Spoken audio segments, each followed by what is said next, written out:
Hello, everyone. I'm Mr. Macabre, and welcome back to my movie library. Yeah, we're going to do another original versus the remake video today. And I got inspired to do this video because I just picked up on 4K the remake, and you already know which movie we're going to be talking about today. We're going to be talking about the original versus the remake of the Amityville horror. This is definitely one of my favorite ghost stories of all time. And the remake, well, we'll get into that. I will say, okay, I think we pretty much all know the story. If you're watching this video, I think you already know what the story is. In November of 1974, Ronald DeFeo Jr., this is the true part of the story. In November of 1974, Ronald DeFeo Jr. Murdered his mother and father, his two brothers and two sisters. And then, they took him to jail. And when he was in prison, like getting ready for his trial, he pretty much, he threw every excuse out there to try to see what would stick, to try to put up some kind of a defense on how, to, keep him from, try to get him out of jail or whatever. But obviously, he ended up spending the rest of his life in prison. But, so, that part of the story is true. And then a year later, George and Kathy Lutz, with her three kids, and the dog, they move into this house and they stayed there a total of 28 days. And then, they left the house, they left all their belongings, everything in there. And then, this whole thing started spiraling out of control, and at first they talked to Ronald DeFeo's lawyer, William Weber, and they concocted the story, and then ultimately they got together with Jay Anson, and the Lutzes, they got together with Jay Anson, and Jay Anson wrote the book here. So, so they wrote the book, and then, 1979, the movie came out, and, I think this was published the year I was born, I want to say. Copyright 1977. So, this book was published the year I was born, or at least that's when the paperback came out, one or the other. But anyway, and then in 1979, we got the movie, and starring James Brolin is still alive. The hell was I thinking? But, James Brolin, Margot Kidder, Rod Steiger. And this is definitely one of my favorite ghost stories of all time. I will say, though, in my personal opinion, I do feel like the whole, story about the haunting and everything, I feel a lot of it, it's all a hoax. I don't particularly think any of it's real. I heard rumors even supposedly that George Lutz did make a deathbed confession that he said that, the whole thing was fake, it wasn't real, all this kind of stuff. So it never really happened. But just, like some of the things that they said happened in the story. And then, people who, bought the house afterwards said, they lived in the house, never had a problem. The only thing that they had a problem with was just people like, the curious, tourists and stuff like that, people coming up trying to, get a look at the house or trying to take stones out of the foundation, things like that and everything. So, but they said, other than that, no going in the house and seeing like furniture moving on its own, none of that kind of stuff, so, but anyway, so I think that it's a fun movie. It's definitely got its scary moments. Definitely one of the most scariest music scores by Lalo Schifrin.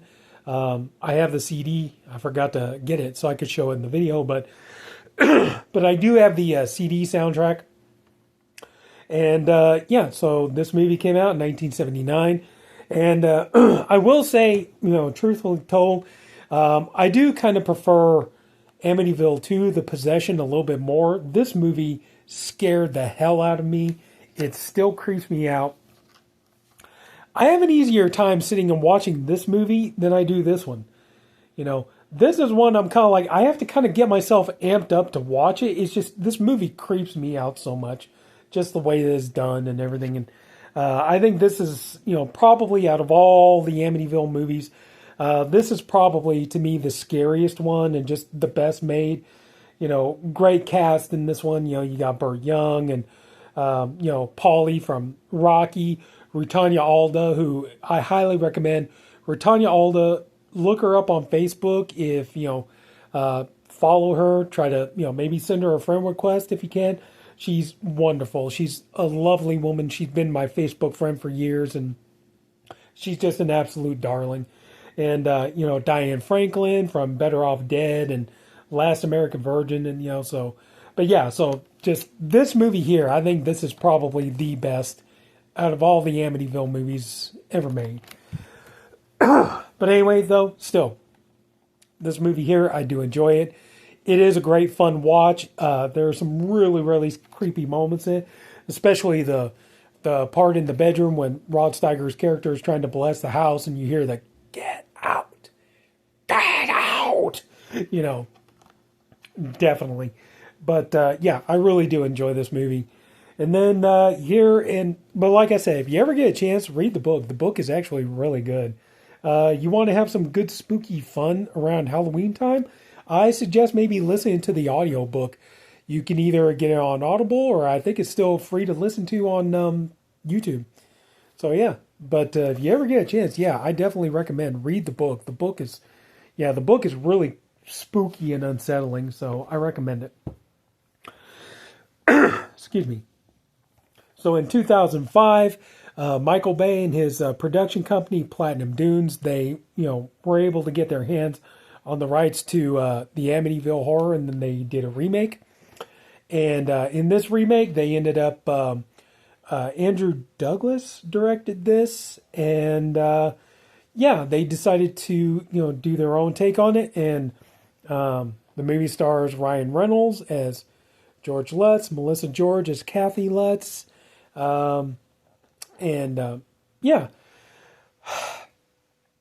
are a couple of things I like about this movie, but when I compare it to the original movie, personally, I do feel that the remake is quite inferior for a number of reasons.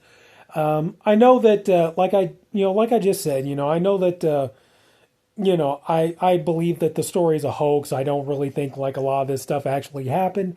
So, there are certain liberties that I did not mind them taking with, the book and everything, and, doing the movie and stuff. Even though I think, probably to maybe do more of a, when they did the remake, to maybe do more of like a little bit more faithful adaptation of the book and include some of the elements that were not in the original movie, or, or kind of do them in a different way maybe. But one thing that I do admit has always bugged me about this, I mean, obviously, Scott Kozar wanted to kind of really up the stakes in this story and kind of make it a little bit more grim, a little bit more disturbing and stuff like that. But one thing, I don't know, just maybe I'm just being oversensitive about this. Maybe I'm just being a pansy about it. I don't know. But one element in this remake that I really do not like, the storyline is pretty much the same thing. At the beginning of the movie, Ronald DeFeo is, going through the house. He's killing his family. One difference, though, is that in real life, Ronald DeFeo had a little sister named Dawn, or not Dawn, Allison. Dawn was the older sister. He had a baby sister named Allison, and he killed her. Well, there's speculation that maybe Dawn, assisted with the murders and stuff like that. They've been debating on that forever.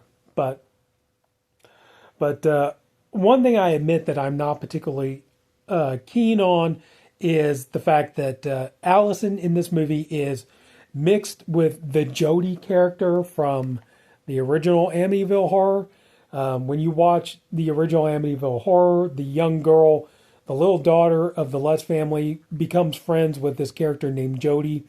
And in the book and, in the book and in the original movie, sorry, Jody is described as this kind of like, red-eyed, kind of big pink pig. It can be very big, it can be very small, things like that. And then it could like appear and disappear and things like that.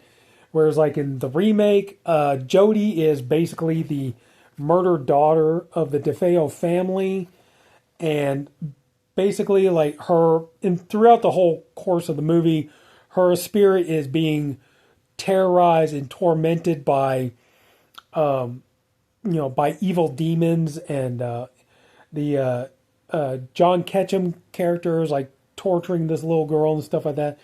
Now, if it was a fictional character, I wouldn't really have any kind of an issue with that. But I think it's, it just feels kind of disrespectful when you're talking about, this is a character that was based off of a real little girl that was murdered. And it just to me, it feels kind of disrespectful. And, there might still be relatives of the DeFeo family who, are still, maybe even to this day, they're still grieving the loss of their family and their loved ones. And, not really sure they want to go see a movie where this, innocent little girl who died for no reason, to insinuate that this little girl is being terrorized and tormented in this haunted house for all of eternity. I don't know. It just seems very poor taste to me. Like I said, if it was like a made up character, it wouldn't bother me so much. But we are talking about a real life character here. So, but anyway, I do think that for the most part, I think the performances are really good. I like Ryan Reynolds in this movie. I know right now I'm not supposed to like Ryan Reynolds at all, but still, I do like him in this movie. I think it was really, really good to see him do something completely different from, we always know him from his comedic roles. That's really what he's known for. But to see him take on a very straight, very, starts off as a really nice guy, but then becomes this evil monster, possessed by the house. And that leads me to another issue that I had trouble with this remake was the whole idea. I thought that I couldn't help it. To me, it was like unintentionally funny that they decided to add in this element in the remake that whenever George Lutz, Ryan Reynolds' character, is not in the house or he's not on the property or anything like, when he's away from the house, he's perfectly fine. He's his normal, charming self, just a likable, average guy and everything, just doing the best he can. Then he gets into as soon as he sets foot on the property, he turns evil, and and he's just like maniacal, about ready to kill everybody. Sorry. And it makes me laugh whenever I think about it, because it reminds me of the movie Transylvania 6-5000. If you've ever seen that movie, it's hilarious that Joseph Bologna's character in that movie, he plays a scientist, kind of a Frankenstein scientist. And it's like when he's not in his lab, whenever he's outside of the lab, he's a nice guy. He's very, nice and polite and all this kind of stuff. Just seems like he's very concerned about people and all this kind of stuff. But the second that he sets foot in the lab, he starts like doing his hair and he's like, "Oh, you son of a bitch, I'll kill you all. Ah, I got to check on my monsters," and all this kind of stuff. And like they're fighting, and like at one point in the movie, like he's fighting with Jeff Goldblum, and Ed Begley Jr. is like, how do we stop him? And Gina Davis is like, the only way to stop his madness is to get him out of the lab, and all this stuff. So it's like, get him out of the lab. So Jeff Goldblum pushes him out of the laboratory and all this stuff. So, oh my God, are you okay? You're not hurt, are you? And everything. As soon as he says foot, you son of a bitch, I'll kill you. And I can't help it. It's like, that's what this kind of reminds me of, is, like Ryan Reynolds almost doing that. It's like when he's not in the house, he's not on the property or anything like that, he's perfectly fine, just a nice, decent guy, right? But it's like the minute he sets foot onto the property, he goes into, just psycho, wanting to kill everybody mode and everything else. And I couldn't help it. It's like, to me, that was just kind of a funny thing that they added in there. I personally think they should have left that out. But I mean, it was true that, and they said it in the original movie too. And, it was mentioned in the book that, during the 28 days that they stayed in the house, that George Lutz, his personality completely changed, and he was just letting himself go. He wasn't showering, he wasn't shaving, he didn't go to work, and all those kinds of, and basically everybody in the house, all of their personalities started to change, and but yeah, finally they hit the final night, and they get in, but and that's another issue that the remake has, is that they definitely changed a lot of stuff from the from the book and from the original movie. In this version, we'll see in the original movie, on the last night, George, Kathy, the kids, and the dog, they all pile into the van, like all hell's breaking loose in the house. They all get in the van, they drive away, and they leave the house, leave their possessions, all that kind of stuff. Which the real George and Kathy Lutz and their family did. They left the house.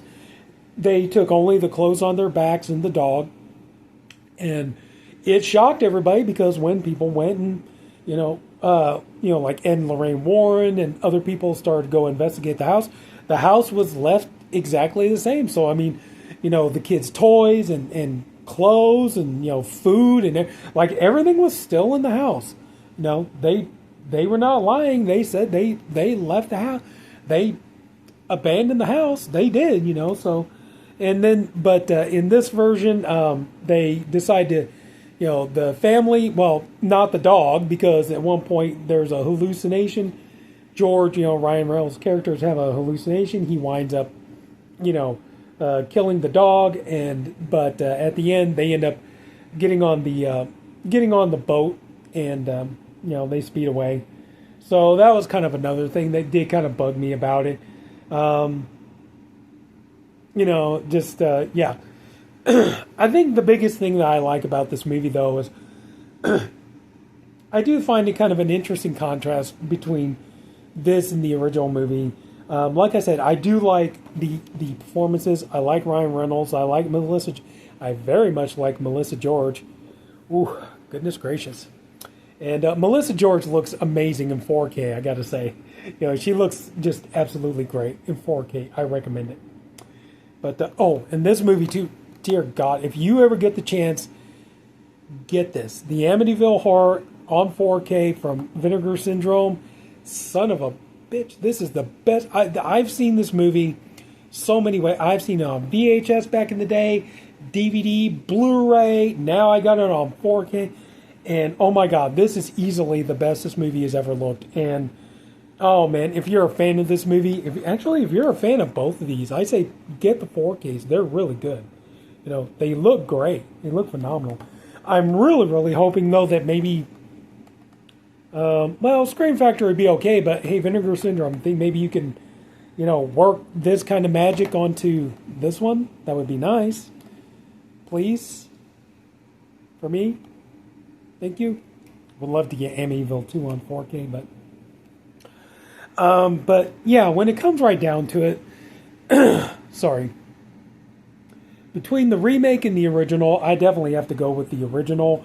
The remake, like I said, there are certain things I like about it. I like some of the performances.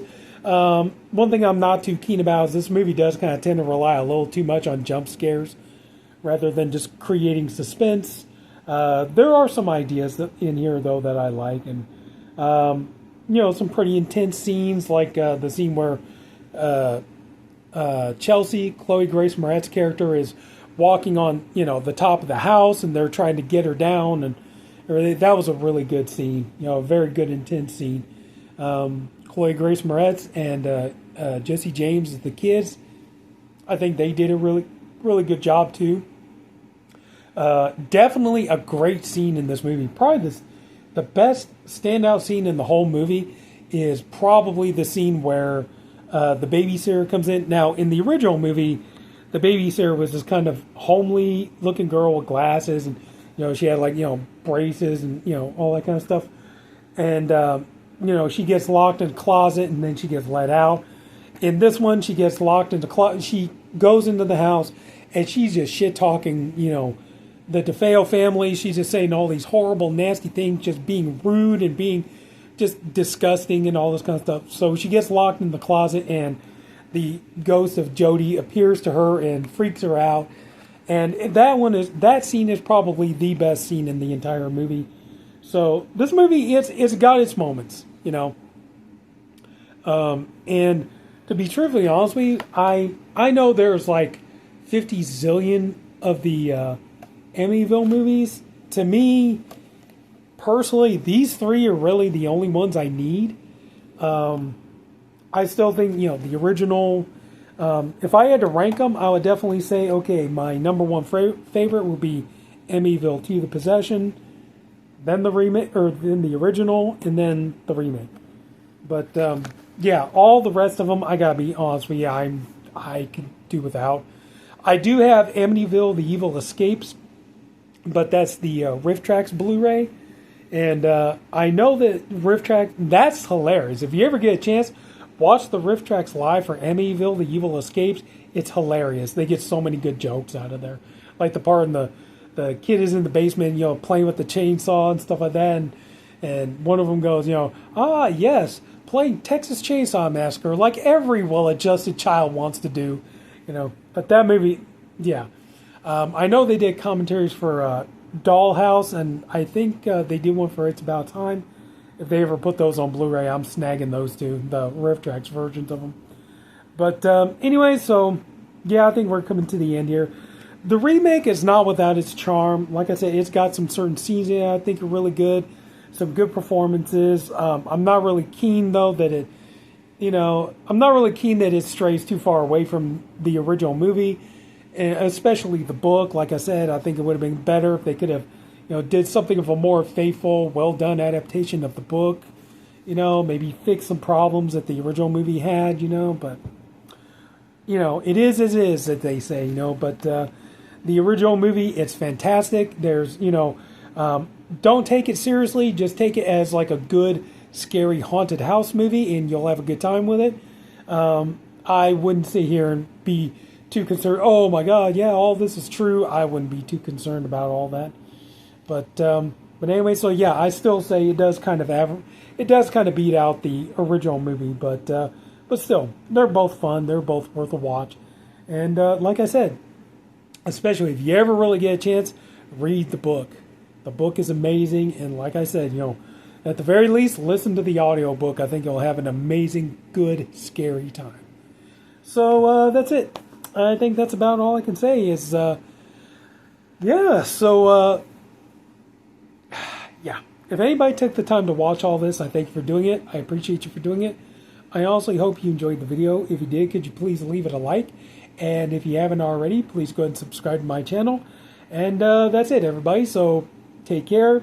Have a good night. See you all later.